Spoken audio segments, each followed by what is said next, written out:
এরকম দুটো স্কেটিং থাকতেও আজকে স্কেটিং করতেই বেরোতে পারলাম না। এটা আমার নতুন স্কেটিং আর এটা আমার পুরনো স্কেটিং। অবশ্যই পুরনো স্কেটিংটা তবুও তো চলছে, কিন্তু নতুন স্কেটিংটা কোনো রকমই চলছে না। আসলে স্কেটিং এর বিয়ারিং যত সম্ভব ধুলোবালিতে জাম হয়ে আছে, চাকাগুলো এত জাম হয়ে আছে যে ঠিক করে ঘুরছে না। কি হয়েছে না হয়েছে না খুললে বুঝতে পারছি না। তো চলো এর চাকাগুলো খুলি, দেখি এটা কি হয়েছে। আমার মনে হয় যত সম্ভব বিয়ারিং গুলো খারাপ হয়ে গেছে, আর না হলে বিয়ারিং গুলো পুরো জাম হয়ে আছে। তো চলো আমরা চাকাগুলো খুলে বিয়ারিং গুলো চেক করে দেখি বিয়ারিং গুলো ঠিক আছে কি। আর এটা আমাদের তিজোরি বাক্স, যেটাতে আমাদের স্কেটিং খোলার বা সব সরঞ্জাম থাকে। এই দেখো, এই যা।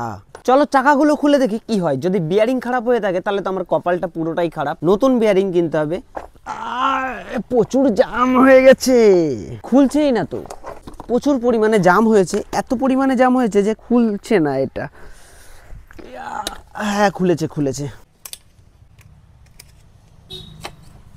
এর ভেতরে কি দেখো কি অবস্থা বিয়ারিং এর। অবশ্য বিয়ারিং গুলো যত সম্ভব ঠিক আছে, কিন্তু বিয়ারিং গুলো জাম হয়ে গেছে এই কারণে। দেখতে পাচ্ছ ভেতরে কি অবস্থা হয়ে গেছে।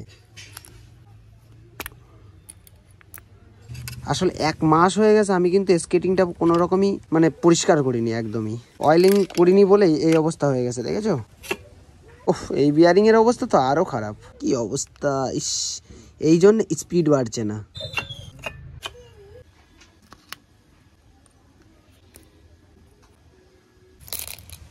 দেখো 6টা চাকার মধ্যে কতগুলো সরঞ্জাম, কত বিয়ারিং। তো এই বিয়ারিং গুলো কিন্তু এখন আমাদের পরিষ্কার করতে হবে। এই দেখো বিয়ারিং এর অবস্থা দেখো, এতটা খারাপ অবস্থা হয়ে গেছে যে ভাবার বাইরে। দেখেছো? এরকম অবস্থা যদি বিয়ারিং এর থাকে তাহলে কি সেই বিয়ারিং চলে? তো চলো এগুলোই পরিষ্কার করবো আজকে আমরা, পরিষ্কার করে ক্লিন করে নেবো পুরো।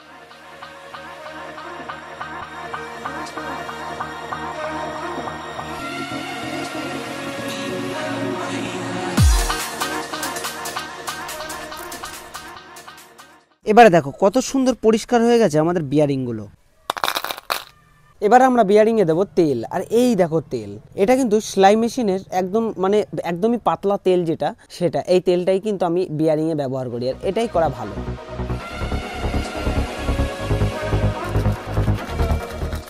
চাকাগুলো না ধুলেও হয়, কেন চাকা আবারও নোংরা হয়ে যাবে, যার কারণে আমরা চাকাটা ধোবো না। আমরা শুধু বিয়ারিংটা কিন্তু সুন্দর করে ক্লিন করে নিচ্ছি, আর এইভাবে তেলে সুন্দর করে ঘোরাচ্ছি যাতে আমাদের বিয়ারিংয়ে ভালোভাবে তেল ঢোকে।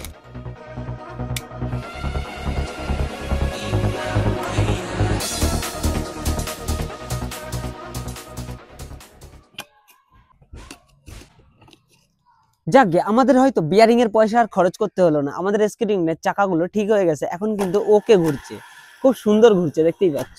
একবার আওয়াজটা তোমরাও শোনো।